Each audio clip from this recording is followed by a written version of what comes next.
Sebuah rekaman ramai beredar di media sosial Telegram pada Rabu 22 Maret 2023. Dalam rekaman tersebut, memperlihatkan kendaraan militer BMP Angkatan Bersenjata Ukraina yang sedang beroperasi, bergerak maju pada posisi Angkatan Bersenjata Rusia, di mana awak BMP Ukraina berniat menyerang pasukan Putin.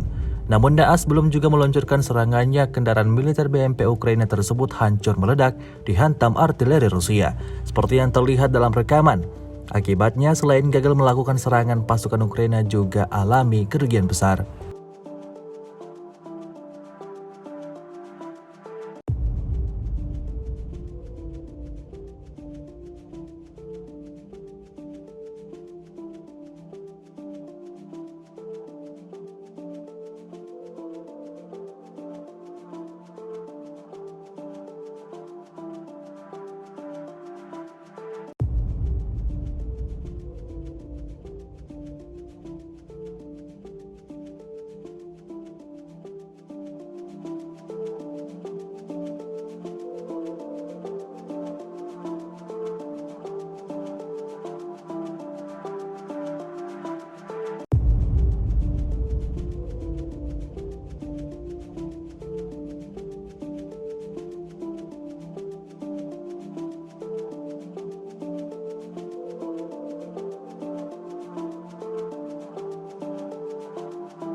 Setahun berlangsung invasi, Rusia melaporkan secara total 403 pesawat Ukraina, 223 helikopter, 3.502 kendaraan udara tak berawak, 414 sistem rudal anti pesawat dieliminir sejak awal operasi khusus.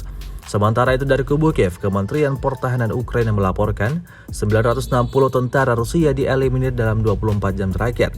Total 166.570 prajurit Federasi Rusia meninggal sejak awal konflik hingga hari ke-391.